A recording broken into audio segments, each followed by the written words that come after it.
मनवाणी क्रिया से परोपकार में लगा रहे। सब देवताओं की अलग अलग प्रियता है राकेश जी। गणेशो मोदक प्रिया, गणेश जी को लड्डू प्रिय है, इसलिए लिखा यो मोदक सहस्रेण यजति सवांछित फलम वाप्नोति। 1000 लड्डू अर्पित करते उसको वांछित फल की प्राप्ति होती है। एक एक नाम से एक एक लड्डू।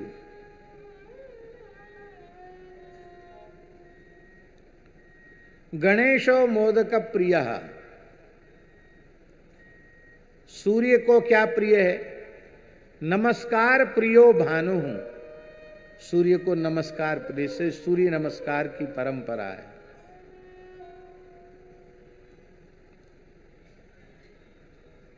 भगवती को क्या प्रिय है?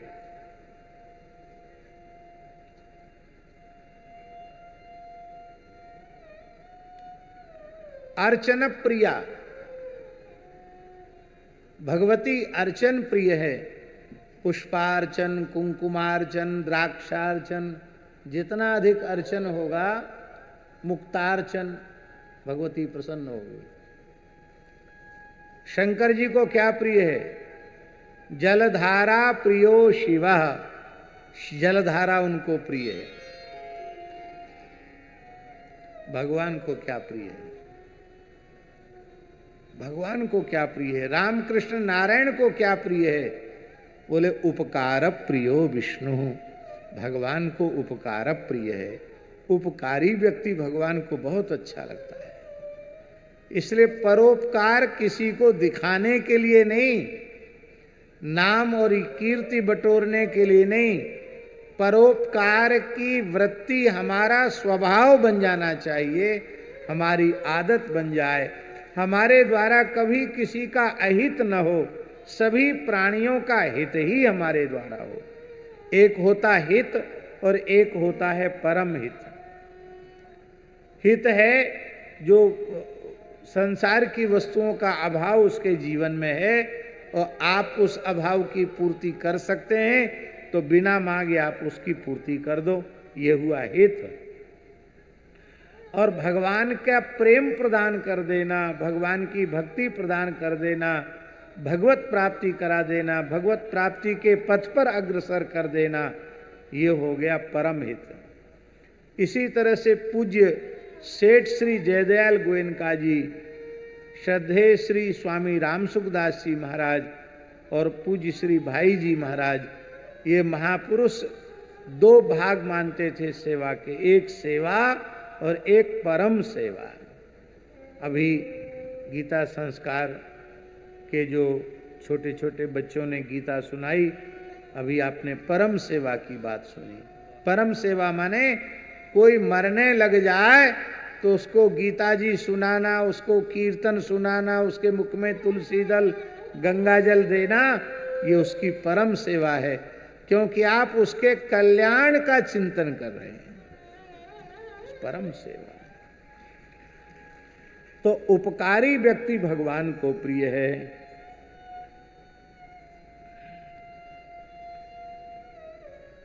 यहां लिखा है कि वो वृक्ष ऐसे झुक रहे हैं भगवान श्री कृष्ण के चरणों में। तरुणाम नम्र शाखा नाम मध्य यमुनांगता। नम्र शाखा वाले जो वृक्ष हैं, हमारे ब्रज के वृक्ष भी बाहर के वृक्षों से अलग ही होते हैं। लगता है वो ब्रजरज में लंबी दंडोत लगा रहे हैं। किसको लगा रहे हैं दंडोत? प्रिया प्रीतम गलवैया देकर आ रहे हैं और अपने युगल सरकार को आंखों के सामने आते देखकर मानो वे लताएं, वे वृक्ष भगवान को साष्टांग प्रणाम कर रहे हैं। ऐसी विचित्र शोभा वृंदावन के वृक्षों की हो रही है। भगवान श्री यमुना तट पर निकल आए। तत्र गाः पायित्वापः सुमृष्टा शीतला शिवा। ततो नृपः स्वयं गोपाः कामं स्वादुपपुर्जलम। यमुना जी का जल बड़ा ही मधुर, शीतल और स्वच्छ था। अब वैसा नहीं है जैसा वर्णन किया जा रहा है। सभी ग्वाल वालों ने पहले यमुना जी का जल गायों को पिलाया, इसके बाद स्वयं जल पिया। ये बात ध्यान देने की है। प्यासे ग्वालवाल भी हैं, पर जब उनकी गायों ने जल पीकर तृप्ति का अनुभव कर लिया तब ग्वाल वालों ने जल पिया।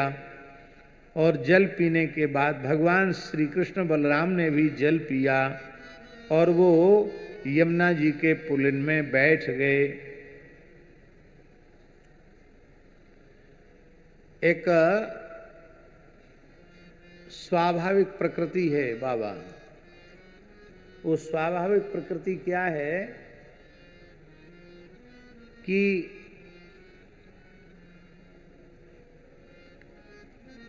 आप कहीं से चल के आए हो, गर्मी से थोड़े परेशान हो, प्यास लग रही हो और आप 1 गिलास 1.5 गिलास पानी पी लो तो थोड़ी देर बैठने के बाद, प्यास बुझने के बाद फिर भूख लगती है। इसलिए आयुर्वेद भी कहता है कि भोजन के आधा पौन घंटे पहले जल पीना चाहिए, जिससे भूख बढ़िया से लग आवे। तो गर्मी से व्याकुल तो थे ही, चलकर वहाँ तक पहुँचे थे और अब जल भी पी लिया, यमुना जी का सुंदर जल पिया तो सबको बड़ी जोर की भूख लगी। और जब भूख लगी तो ग्वाल वाल बोले, गोपाऊचुहु राम राम महावीर्य कृष्ण दुष्ट निवरहण ऐसा वै बाधते छुन्नस्तच्छांतिम कर्तुमर्हत। हे बलराम जी महाराज, हे नयनाभिराम बलराम जी, हे महाबलवान श्री कृष्ण, आपने अनेकन दुष्टन को मार्यो। तेने पूतना मारी, अघासुर मार्यो, बकासुर मार्यो, न जाने कितने असुरन को तेने संहार कियो। तू ऐसो कर या भूखे और मार दे। आज ये भूख हमें बड़ी परेशान कर रही है। ऐसा वही बाधते छुन्ना तच्छांतिम कर्तुमर्हत। ये भूख हमको बहुत व्याकुल बना रही है, इस भूख से हमको बचाओ, भूख को मार दो। भगवान ने कहा कि कैसे भूख मरेगी सो बताओ।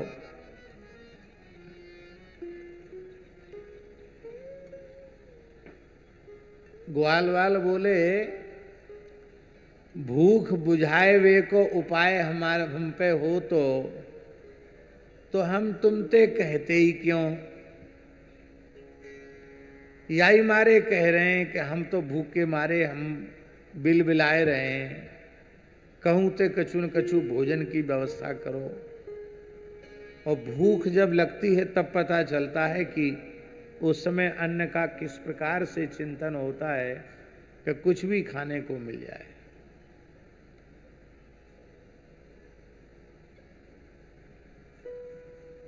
संत तो मुझे स्मरण नहीं है, लेकिन वृंदावन में अधिक मास था। बात 1995 से पहले की बात है। अब 92 की है कि 93 की है, वो विचार करने से पता लगेगा किस सन में अधिक मास था। तो हमने भी वृंदावन की दंडोती परिक्रमा की।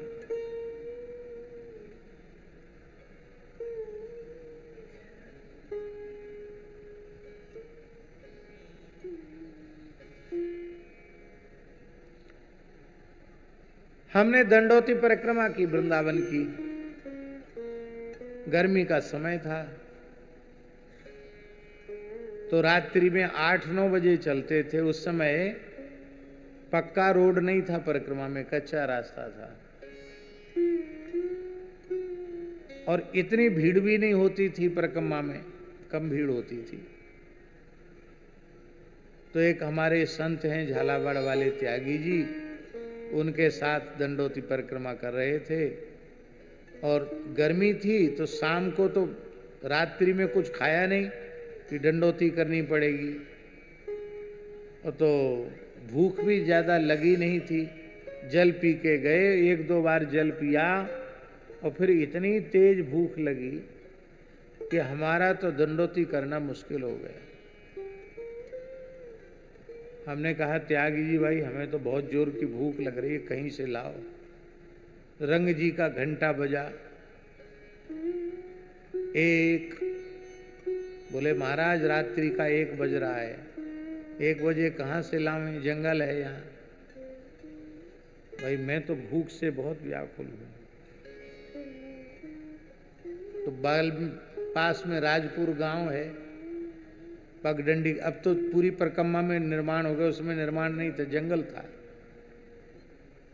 तो त्यागी जी बोले राजपुर गांव से किसी ब्रजवासी को जगा के उसके घर की मधुकरी ले आवे।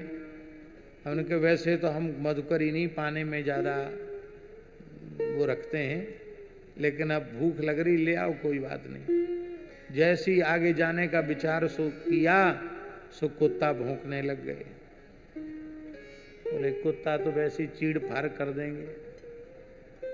तब कहीं थोड़ी दूर आगे चलते हैं, तो थोड़ी दूर चले, एक रास्ता चामुंडा की तरफ चला गया, एक इधर की ओर मुड़ जाता परिक्रमा में।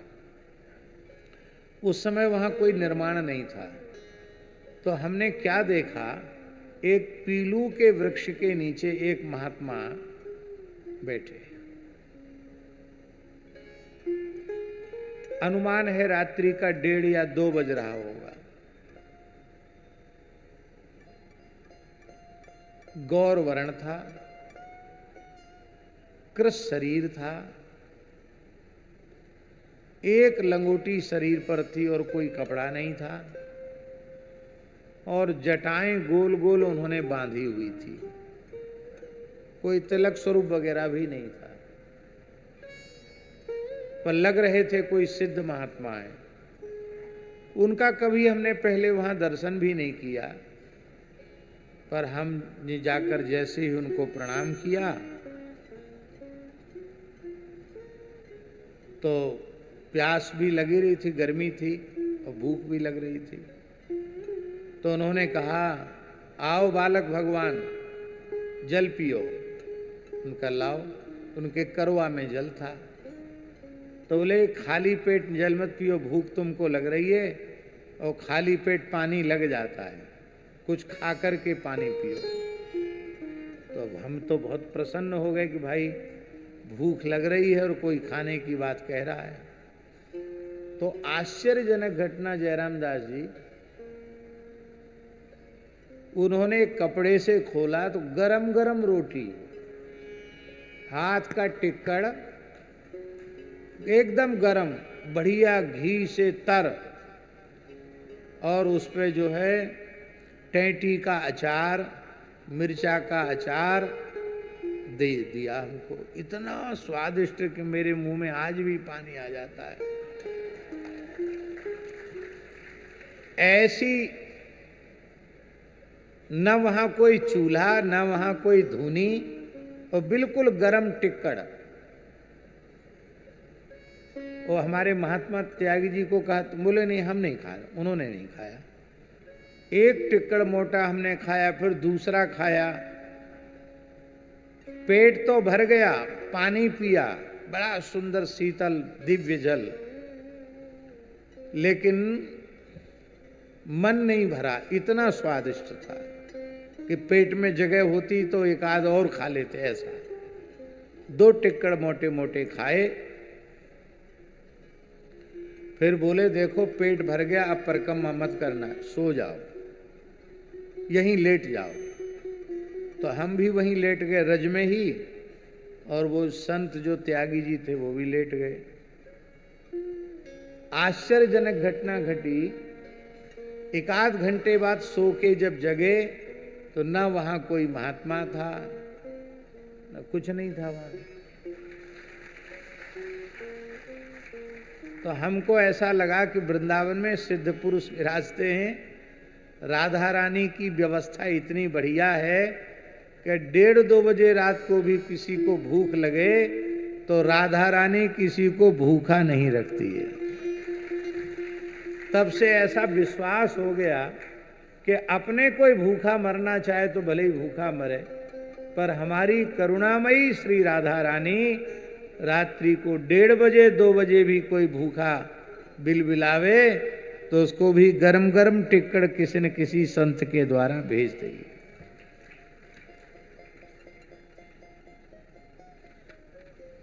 तो सखा बोले कि हम पे व्यवस्था होती तो हम आपते काय को कहते, आप ही बताओ या भूख को कहा उपाय कियो जाए। तो भगवान ने कही इति विज्ञापितो गोपैर भगवान देव की सुतः भक्ताया विप्रभार्याया प्रसीदन्निदम अब्रवीत। भगवान ने कहा कि हे ग्वाल वालो, हे मेरे प्यारे मित्रों, यहाँ निकट में ही मथुरा के ब्राह्मण यज्ञ कर रहे हैं। वो उन ब्राह्मणों की जो पत्नियां हैं वो मेरी बड़ी भक्ता हैं, उनके पास चले जाओ और वहां ब्रह्मवादी ब्राह्मणों से, उनकी पत्नियों से यज्ञ का प्रसाद लेकर के आओ। वे आंगिरस नाम का यज्ञ कर रहे हैं स्वर्ग की कामना से। सत्रम आंगिरसम नामो ह्यासते स्वर्ग काम्यया। स्वर्ग की कामना से आंगिरस नाम का यज्ञ कर रहे हैं। वहां जाकर के और तुम मेरे लिए, मेरे भेजने से तुम लोग वहां जाकर मेरे बड़े भाई बलराम जी का नाम लेना और मेरा नाम लेना और उनसे कहना कि थोड़ा सा सिद्ध भात, थोड़ा सा भात दे दो, भोजन सामग्री दे दो, तो हम लोग बड़े भूखे हैं, सबकी भूख बुझ जाएगी। भगवान की आज्ञा पाकर के ग्वालवाल वहां गए और महाराज जी लिखा है कृतांजलि पुटाह विप्रान दंडवत पतिता बोल। ग्वारियर ने उजड्डता नहीं दिखाई, वहां उजड्डपना नहीं दिखाया।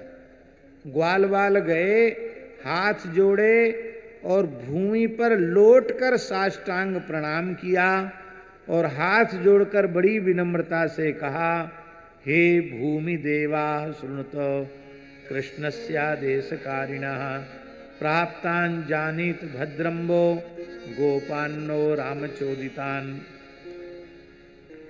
हे भूदेवो, इस धरती के मूर्तिमंत देवता स्वरूप हे ब्राह्मणों, हम सब भगवान श्री कृष्ण के आज्ञा पालक हैं, बलराम जी के आज्ञा पालक हैं।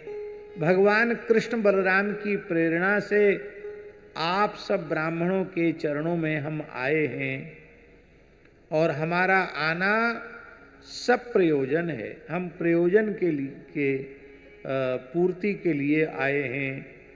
गाश्चारयन्तावविदूर ओदनम रामाच्युतौ वो लसतो बुभुक्षितौ तयोर्द्विजा ओदनमर्थिनोर यदि श्रद्धा च वो यच्छत धर्म वित्तमाः। ग्वाल वालों ने कहा कि गैया चराते हुए श्री कृष्ण बलराम हम सखाओं के साथ यहाँ तक आ गए और यहाँ आने पर बहुत जोर की भूख लगाई, तो क्या छकियारी छाक लेके ना आई? छाक लेके गोपी आती है तो घनघोर जंगल में भटक गई और वे छकियारी हमारे निकट तक नहीं पहुंच पाई, वो वापस हो गई। हमको भूख लगी है। तो आप धर्म का मर्म जानते हैं, यदि आपकी श्रद्धा हो तो हम भोजनार्थियों के लिए थोड़ा सा भोजन दे दीजिए। यहाँ धर्म वित्तमाह क्यों कहा, ये बहुत ध्यान देने की बात है। धर्मवित, धर्मवित्तर, धर्मवित्तमः, धर्म के ज्ञाताओं में जो सबसे श्रेष्ठ हो उनको धर्मवित्तम कहते हैं। इसका आशय ये है कि धर्म का सार, सर्वोपरि धर्म का सिद्धांत यही है भूखे को अन्न देना, प्यासे को पानी देना।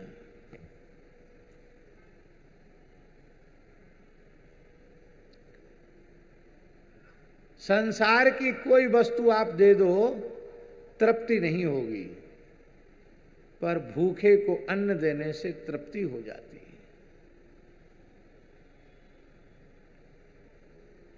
आप दक्षिणा दो, कितनी दोगे, तृप्ति होगी। महापूरन कोई नहीं कराता दक्षिणा से, लड्डू से महापूरन, कचौड़ी से महापूरन, गुलाब जामुन से महापूरन। दक्षिणा से कोई महापूरन कराने वाला माई का लाल पैदा ही नहीं हुआ। कौन कराएगा? कई बार हंसी आती है कि दक्षिणा बढ़ती रहे तो सवेरे 6 बजे पंगत बिठा दो और शाम तक सब बैठे रह जाएंगे दक्षिणा लेने वाले, हाथ नहीं धोएंगे, बस लाइन लगी रहनी चाहिए दक्षिणा देने वालों की।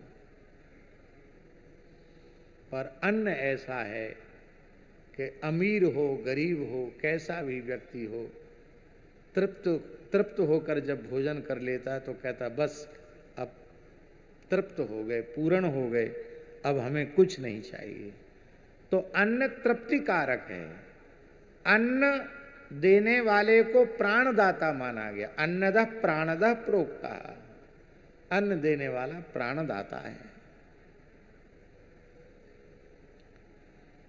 इसलिए अन्नदाता को भी धर्म पिता का दर्जा दिया गया है। भूखों को अन्न खिलाने वाला धर्म पिता है। जितने भी दान पुण्य हैं उनमें विचार है, पात्र का विचार है। यदि अपात्र को दान किया गया तो वो दान व्यर्थ हो जाएगा। केवल अन्नदान ऐसा है जिसमें पात्र अपात्र का विचार नहीं है। जो भी भूखा मनुष्य है वो अन्न का अधिकारी है। किसी जाति का, किसी मत का, किसी पंथ का व्यक्ति हो, स्त्री हो या पुरुष, जो भूखा व्यक्ति है वो अन्न का अधिकारी है।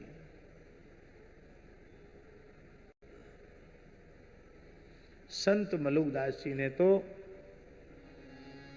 भक्ति की सरलतम परिभाषा प्रस्तुत की है। वे कहते हैं भूखे ही टूका, प्यासे ही पानी,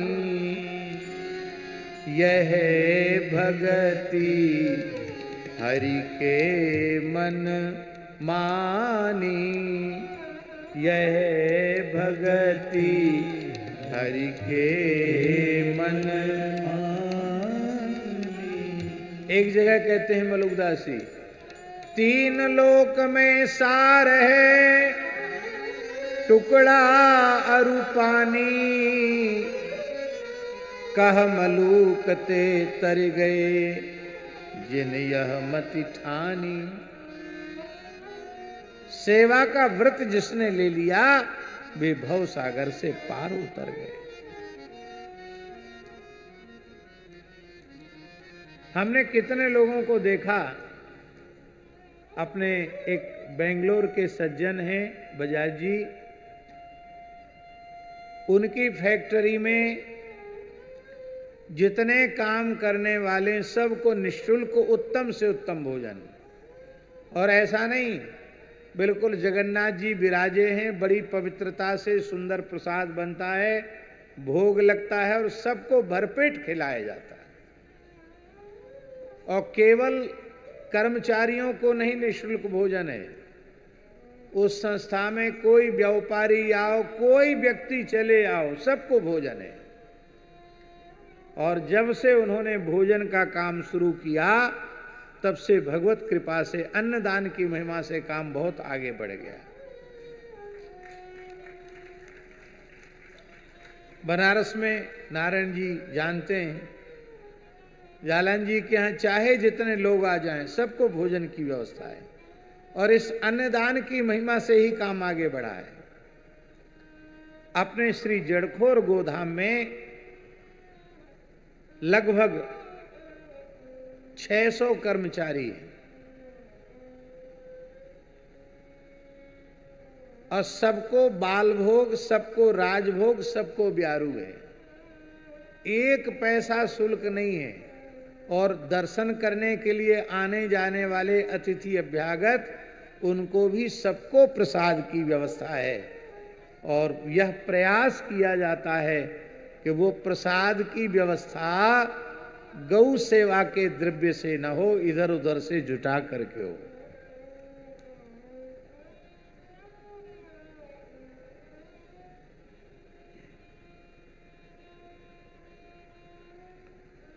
श्री अनंतदास जी जानते हैं, इनके पूज्य सद्गुरुदेव भगवान जब तक श्री गोरेदाऊ जी में विराजते थे, साधुओं के हाथ सूखते ही नहीं थे। किसी को प्रतिबंध था कि ये आवे वो आवे, वे आवे वो ना आवे। सब कहते थे जिसको वृंदावन में कहीं प्रसाद न मिले वो गोरेदाऊ जी चला जाए। गोरेदाऊ जी में सबको प्रसाद था। वो दृश्य सुनी हुई बात हम नहीं बता रहे हैं, वो आंखों से देखी हुई बात हम बता रहे हैं। दिनों रात लुटाते ही रहते थे महाराज जी। अपने राम एकादशी परिक्रमा करते हुए जाते तो जानकर दो जगह जरूर जाते, एक तो पूज्य बाबा श्री मथुरादास जी भक्तमाली जी के यहाँ, और एक पूज्य गोरेदाऊ जी वाले बड़े महाराज जी के पास। श्री मथुरादास जी भक्तमाली जी के पास जाते, वो पहचानते थे कि पंडित जी हैं, भक्तमाली जी के पास रहते, उनके शिष्य हैं, बहुत प्रेम करते थे। तो एक कुल्हड़ पंचामृत एकादशी को और एक दोना में फल, तो उस लोभ से जाते थे वहां। और फिर जब पूज्य श्री गोरेदाऊ जी वाले बड़े महाराज जी का दर्शन करते तो ऐसे नहीं, ऐसे थैला से भर के मेवा देते थे, रास्ते में खाते थे और फिर वहां सुदामा कुटी तक लेके जाते थे। और केवल हमको नहीं, सबको बांटते थे वो।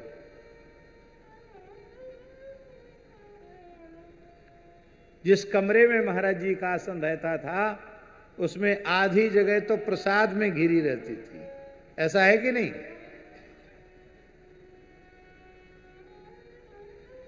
और बाबा के जीवन में भी जो कुछ है वो हम जानते हैं, वह केवल इनके सद्गुरु भगवान की कृपा का परिणाम है।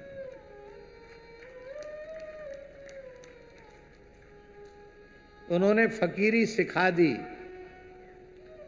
फकड़ी में क्या आनंद है वो सिखा दिया। ये जो बाहर इनका स्वरूप है वो अलग है, और भीतर इनका जो स्वरूप है उसको थोड़ा थोड़ा हम जानते हैं। पूरा या तो ठाकुर जी जानते होंगे या इनके पूज्य गुरुदेव भगवान, बाकी थोड़ा थोड़ा हम भी जानते हैं संतों का स्वरूप कैसा होता है।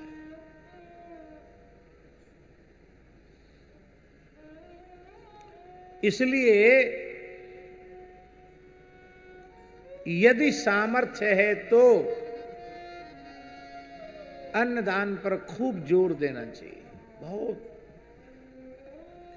महाराज जी शर्मा जी लिखा है, जिस व्यक्ति का अन्न खाकर के बटुक ब्रह्मचारी वेद पारायण करते हैं उस व्यक्ति की 7 पीढ़ी स्वर्ग चली जाती है। ये बात जब हम रेवासा धाम में देखते हैं, सैकड़ों विद्यार्थी वेद पाठ करते हैं, सबकी निःशुल्क व्यवस्था है, तो देख करके हृदय प्रसन्न हो जाता है। ये बात है। तो धर्म वित्तमा, धर्म का सार ये है भूखे को अन्न देना।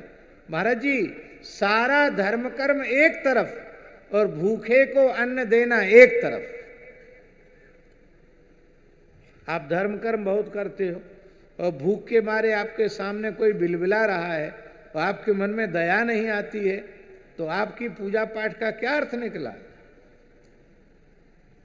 आप स्वयं बढ़िया बढ़िया माल खा रहे हो, दूसरा व्यक्ति देख रहा है आपको लालच भरी दृष्टि से, अरे हम तो कहते जो बढ़िया से बढ़िया चीज आप स्वयं खाते हो उतना ही बढ़िया भोजन घर के नौकरों को भी तृप्त होकर के कराओ।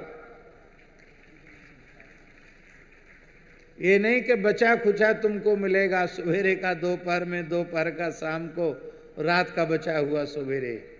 तुम खाओ वैसा, उनको बढ़िया खिलाओ। देखो वे नौकर भी तुम्हारे ऊपर कितने प्रसन्न होंगे, तुमको अपने माता पिता के जैसा आदर देंगे। आहा।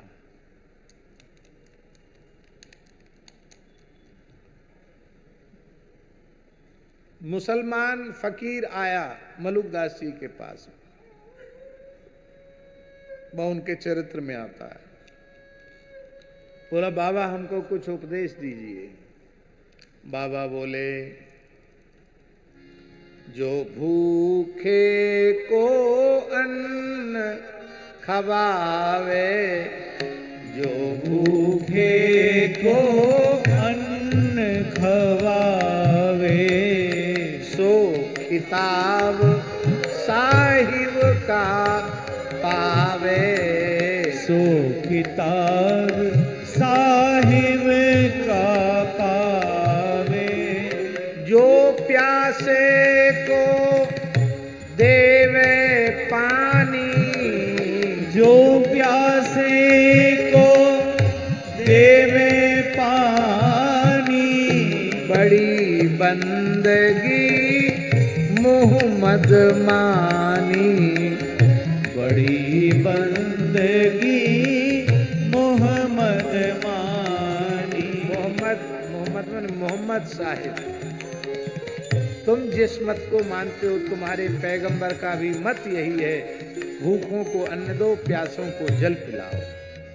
हाँ, तो भगवान तो भगवान के जो ग्वाल वाल हैं वो धर्म के रहस्य का उपदेश कर रहे थे, फिर भी वे ब्राह्मण ना हाँ बोले ना बोले।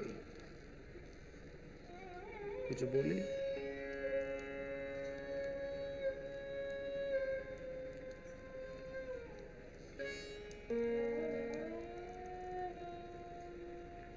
तब ग्वाल वालों ने एक धर्म की रहस्य की बात और कही। ये श्लोक प्रत्यक्ष बलि का आग्रह जिन लोगों का है उन लोगों को जरूर पढ़ना चाहिए और सुनना भी चाहिए। दीक्षायाः पशु संस्थायाः सौत्रामण्याश्च सत्तमाः अन्यत्र दीक्षितस्यापि नान्नमस्नन् ही दुष्यति। उन ग्वाल वालों ने कहा कि जिस यज्ञ में पशु बलि होती है उस यज्ञ में और सौत्रामणि यज्ञ में सुरा का आग्रहण किया जाता है, उस सौत्रामणि यज्ञ में दीक्षित पुरुष का अन्न नहीं खाना चाहिए। फिर से सुन लो, जिस यज्ञ में पशु बलि होती है अथवा सौत्रामणि नामक यज्ञ की दीक्षा लेकर के बैठा है यज्ञ करता, तो उसका अन्न नहीं लेना चाहिए।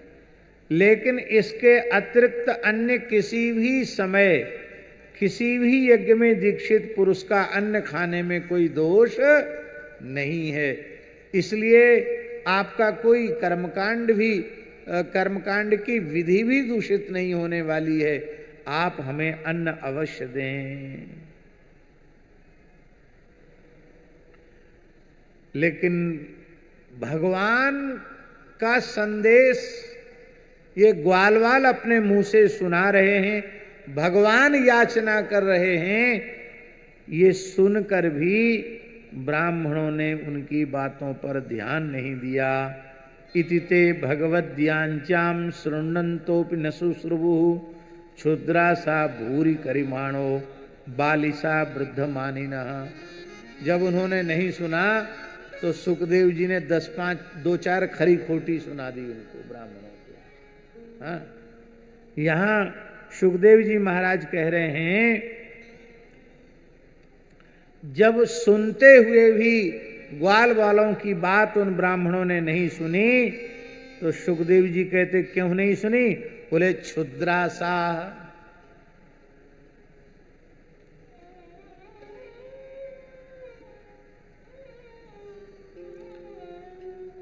महदाशा होनी चाहिए, क्षुद्राशा नहीं होनी चाहिए। समझे नहीं समझे?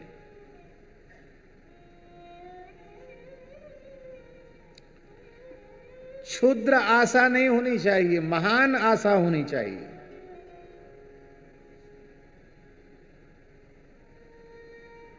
ये आंगिरस नामक यज्ञ करके स्वर्ग चाहते हैं, तो स्वर्ग कितने दिन तक स्वर्ग में पुण्य का भोग उपलब्ध होगा? स्वर्ग स्वल्प अंत दुखदाई, तेतम भुक्त्वा स्वर्गलोकम विशालम क्षीणे पुण्य मर्त्यलोकम विशंति। क्षुद्रासा, लौकिक पारलौकिक भोगों की प्राप्ति की कामना से कर्म कांड में लगे हुए लोगों को क्षुद्रासा कहा। भले ही भगवत प्राप्ति भगवान के अनुग्रह के अधीन है, संत सद्गुरु की कृपा के अधीन है, पर हम मन में तमाम इच्छाएं करते हैं। क्या यह इच्छा नहीं कर सकते हैं कि हे नाथ, हे मेरे नाथ, मेरे ऊपर ऐसी कृपा करो कि इसी जन्म में इसी शरीर से आंख भर के हम आपके नक्सिक सौंदर्य का दर्शन करें।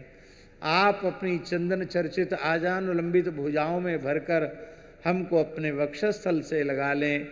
हमारे नेत्रों में आंसू बह रहे हों, आप अपने पीतांबर से पूछें। आप अपना वरदहस्त मस्तक पर पधरावें, आप छाती से लगा लें।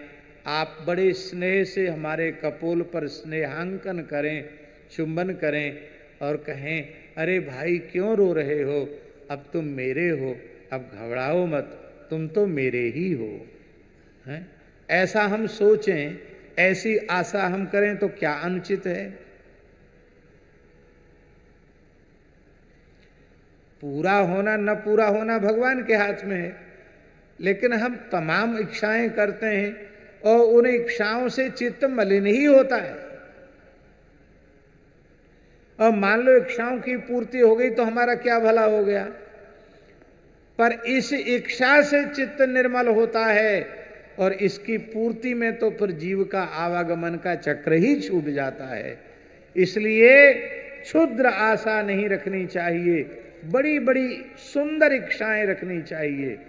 हे नाथ, कब ऐसी कृपा होगी जब हम सब छोड़कर भजन करेंगे। अब प्रभु कृपा करो यही भांति, सब तजी भजन करो दिन राती। सब तजी भजन करो दिन राती, सब तजी भजन करो दिन राती।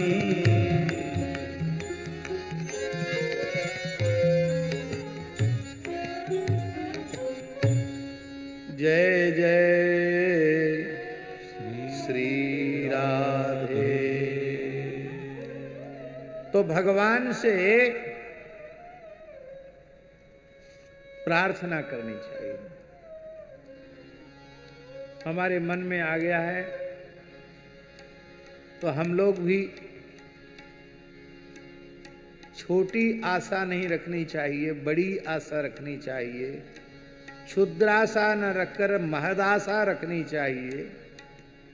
इसके लिए हम लोग भी आज ठाकुर जी से कुछ मांग लेते हैं। हृदय से मांगेंगे उनको जरूर मिलेगा, और खाली मुंह से मांगेंगे उनको भी मिलेगा, पर विलंब से मिलेगा।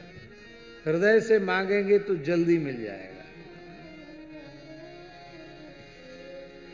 जय राधे श्री कुंज बिहारी बे ब्रजवास दीजिए। जय राधे श्री कुंज बिहारी बेगही श्री ब्रजवास दीजिए। गाइए, मुक्त कंठ से गाइए। जय राधे श्री कुंज बिहारी बेगही श्री ब्रजवास दीजिए। जय राधे श्री कुंज बिहारी बेगही श्री ब्रजवास दीजिए। बेली बिटप जमुन जल औरज संत संग रंग भीजिए। हाँ बेली बिटप जमुन जल औरज संत संग रंग भीजिए। जय राधे श्री कुंज बिहारी बेगही श्री ब्रजवास दीजिए। जय राधे श्री कुंज बिहारिणी बेगही श्री ब्रजवास दीजिए। बहु दुख सहो सहो अब कब लो अभय सवन सो कीजिए। हाँ बहु दुख सह्यो सहो अब कब लो अभय सवनी सो कीजिए। शरणागत की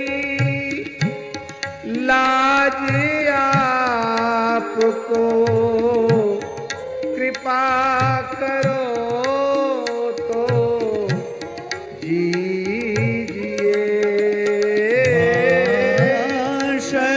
शरणागत की लाज आपको कृपा करो तो जीजिए। जय राधे श्री कुंज बिहारिणी बेगही श्री ब्रजवास दीजिए। जय राधे श्री कुंज बिहारिणी बेगही श्री ब्रजवास दीजिए। जो कछु चूक परी है अवलो सो सब क्षमा करीजिए। जो कछु चूक परी है अवलो सो सब क्षमा करीजिए।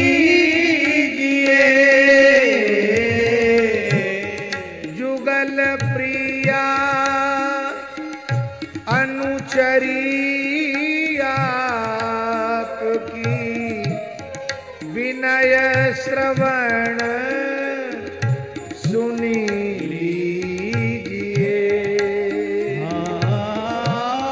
युगल प्रिया अनुचरिया की विनय श्रवण सुनी लीजिए। जय राधे श्री कुंज विहारिणे बेगहि श्री ब्रजवास दीजिए। जय राधे श्री कुंज विहारिणी बेगई श्री ब्रजवास दीजिए। श्री राधे श्री कुंज विहारिणी बेगहि श्री ब्रजवास दीजिए। श्री राधे श्री कुंज विहारिणी बेगई श्री ब्रजवास दीजिए।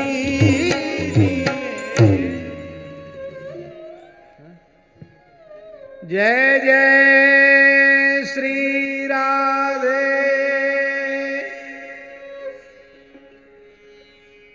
आहा।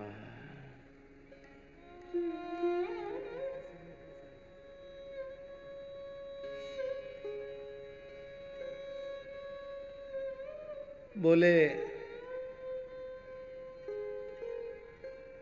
क्षुद्रासाह भूरि कर्माणः। आशाएं क्षुद्र हैं और बड़े बड़े जटिल कर्मों के अनुष्ठान में लगे हैं। और बालिशाह वृद्ध मानिनः, अपने को ज्ञान वृद्ध वयोवृद्ध माने बैठे हैं पर महामूर्ख हैं, भगवान को नहीं भज रहे हैं, इसलिए महामूर्ख हैं, बालिश हैं। ऐसे वे ब्राह्मण, यहां ब्राह्मण की निंदा नहीं है, उनकी विमुखता की निंदा है। देश काल द्रव्य मंत्र ऋत्विज अग्नि देवता यजमान क्रतु ये सब कुछ यज्ञमय हैं। यज्ञेन यज्ञमय जंत देवास्तानि धर्माणि प्रथमान्यासन्न तेहना कम महिमानः सचंत यत्र पूर्वे साध्याः सन्ति देवाः। हैं यज्ञेन यज्ञम अयजंत। यज्ञ में सब कुछ यज्ञ स्वरूप ही है। और यज्ञो वै विष्णु, यज्ञ को नारायण कहा जाता है। वो साक्षात नारायण मांग रहे हैं फिर भी ये नहीं दे रहे। वो ब्राह्मण जानते थे कि जो मांगने वाले हैं वो सामान्य नहीं हैं, साक्षात भगवान कृष्ण बलराम हैं। और उन्होंने वेद शास्त्र पढ़े थे, उनको पता था कि भगवान का अवतार हो चुका है और ये नंदगोप कुमार कृष्ण बलराम साक्षात परमात्मा हैं, ये बात वो जानते थे। लेकिन इसके बाद भी कंस के डर के मारे उन्होंने नहीं दिया कि हमारे दुश्मन को तुम लोग भोजन पहुंचाते हो। डकैतों को भोजन कराने वाले जो लोग होते हैं, भले ही बेचारे भूखे डकैत आ जाएं घर में और कोई दयालु आदमी भोजन करा दे, तो पुलिस सबसे पहले भोजन कराने वाले को पकड़ती है कि जरूर इसका कुछ न कुछ चोर बदमाशों से डकैतों से इसका संबंध है, नहीं तो अपने घर में डकैतों को बुला के भोजन क्यों कराता है। ऐसा होता है।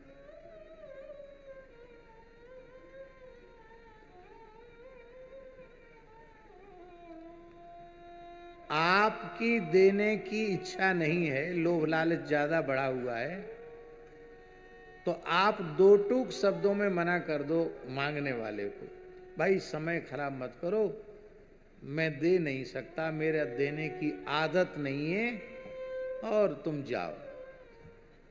वो निराश होकर चला जाएगा। बहुत से लोग इतने विलक्षण होते हैं बाबा, वो हाँ भी नहीं कहते ना भी नहीं कहते, मांगने वाला उससे वो मुंह ताकता है, फिर नजर से नजर मिलाता तो इधर कर लेते, तो उधर देखता हो तो उधर कर लेते हैं। अपना समय खराब, उसका समय खराब। सीधे हाथ जोड़ लो भाई, हम नहीं दे सकते। मांगनते मरनो भलो, जो को मांगन जाए, और उनते पहले बेमुए जिनमुख निकसत नाए। मांगने से मरना अच्छा है जो मांगने जाते हैं, और उनके पहले मांगने वाले से पहले देने वाला मर गया यदि उसने ना कर दिया तो। पर हम एक और बात बोल रहे हैं, हम ये बोल रहे हैं कि जो ना कर देने वाला, उसको कहते हैं ना, मांगनते मरनो भलो, जो को मांगन जाए, उनते पहले बेमुए जिनमुख निकसत नाए।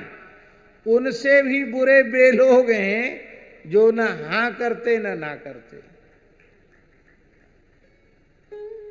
और बहुत से लोग तो इतने कुशल होते हैं, कोई धार्मिक आयोजन हो रहा हो तो बढ़ चढ़ कर अपना नाम लिखवा देंगे और घोषणा भी करवा देंगे, लोग ताली बजाएंगे, इन्होंने इतने अच्छे काम के लिए इतनी राशि मुक्त हस्त दान की है। फिर जो लेने वाले हैं उन बेचारों की उसके दरवाजे पर जाते जाते चप्पल घिस जाएगी, पर उनको पसीना तक नहीं आता है। भाई ये छल करना बहुत खराब है। मैं हंसाने के लिए नहीं बोल रहा हूँ, मैं इसलिए बोल रहा हूँ, आप बिल्कुल मत दो। कौन आपका गला पकड़ के ले रहा है आपसे? बिल्कुल मत दीजिए। लेकिन झूठी घोषणा करना, सेवा की, यज्ञ आदि के लिए, पवित्र कर्मों के लिए घोषणा करके फिर न देना, ये बहुत बड़ा पाप माना गया हमारे धर्म शास्त्र के अनुसार। वो बेचारे ग्वाल लौट के आ गए, उदास है क्या? भगवान ने कहा काहे भैया, काहे मोड़ो लटकाए के काहे क्यों चले आए? अरे बोले कन्हैया, तेने बड़ो बुरा कियो हमारे संग, कौन से जन्म की दुश्मनाई निकारी है तेने? कहा हमने कहा बुरो कियो, हम तो तुमको ले भोज प्रसाद लेवे गए, यज्ञ नारायण को लेके आए। अरे बोले महाराज, वो स्वाहा स्वाहा करवे में लगे सबरे ब्राह्मण, हमने आपको नाम लियो, दाऊ दादा को नाम लियो, ये कई बड़े भूखे हैं। फिर उनने कछु नाए कही, हमने लंबी लंबी लोल लोट के दंडौत करी, फिर उनने कछु नहीं दियो हमको।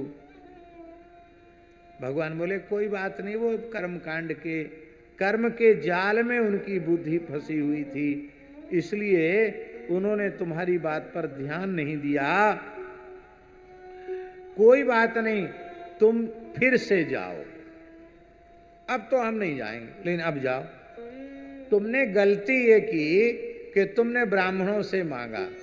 वो ब्राह्मण जो है ना, वो हमारे भक्त नहीं हैं, वे भोगों के भक्त हैं, कर्मकांड के भक्त हैं, वो मेरे विशुद्ध भक्त नहीं हैं।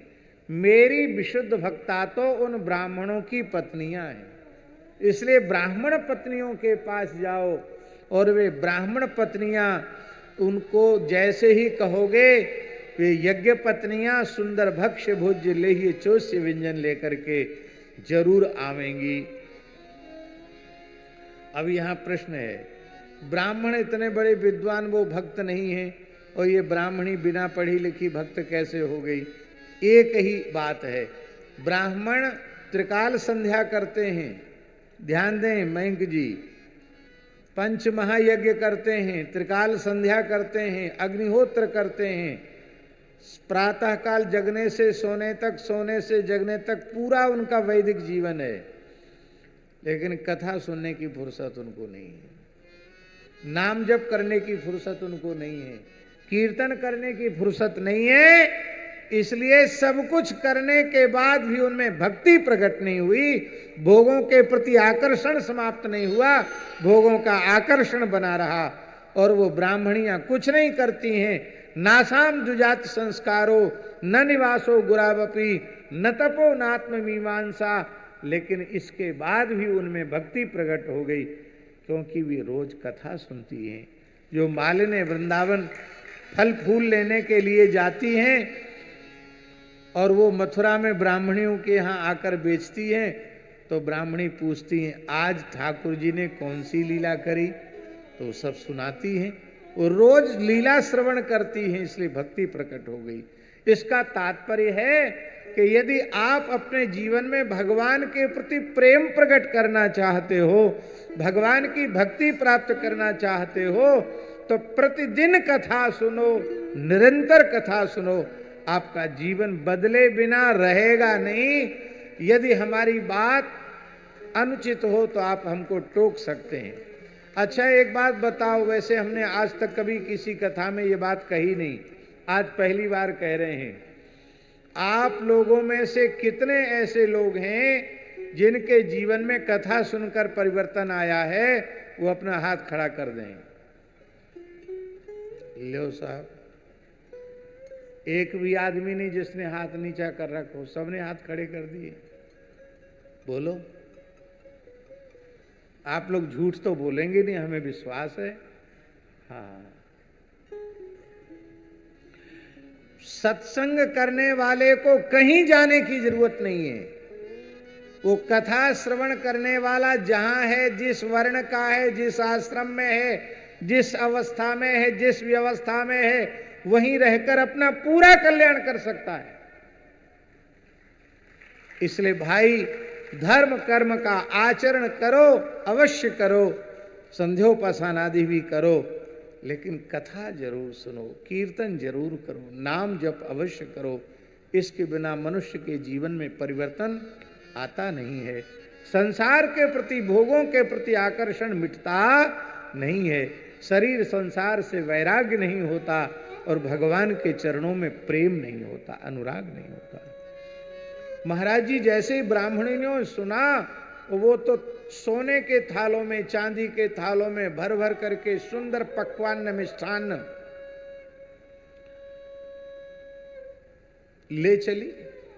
ब्राह्मण तो बेचारे यज्ञशाला में बैठे थे, वो कर्मकांड छोड़ के आ नहीं सकते थे। वहीं से ललकार कर, रे कहां जा रही हो? कहां जा रही हो? बात करने की फुर्सत नहीं है हमको। भगवान श्री कृष्ण बलराम को भोग लगाने जा रही है। अरे वो कंस के काल है, कंस को खबर पड़ेगी हमारा मथुरा में रहना मुश्किल हो जाएगा, लौट आओ, मत जाओ।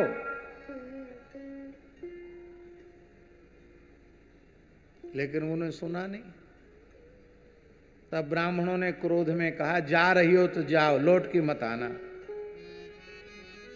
तो इसकी भी परवाह नहीं की कि हमारा स्त्री शरीर है, और ये कहते लौट के बताना, तो हम कहाँ जाएंगी? वो तो रखेंगे नहीं अपने पास, और ये हमको कहते लौट के आना नहीं, तो हम कहाँ जाएंगी?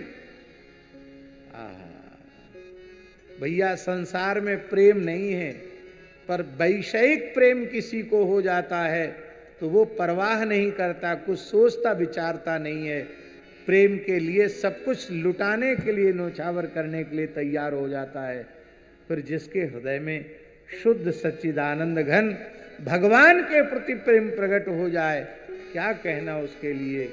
इनके भीतर तो भगवान के प्रति प्रेम प्रकट हो चुका है, भगवान के प्रति प्रेम प्रकट हो चुका है, और वो सब वहां से चली और भगवान को प्रेम से भोग लगाया। भगवान ने बड़ी सुंदर झांकी में उनको दर्शन दिया, और प्रसन्नता से भगवान ने पाया, और सब ग्वाल वालों ने पाया। आज भी मथुरा वृंदावन के बीच की वह जगह, उसको भतरोड़ कहा जाता है। क्या कहा जाता है? भतरोड़, भतलौन। भतलौन इसलिए कि भगवान ने कहा ज्यादा नहीं दो तो केवल नमक भात दे दो, नमक के साथ भात खा लेंगे।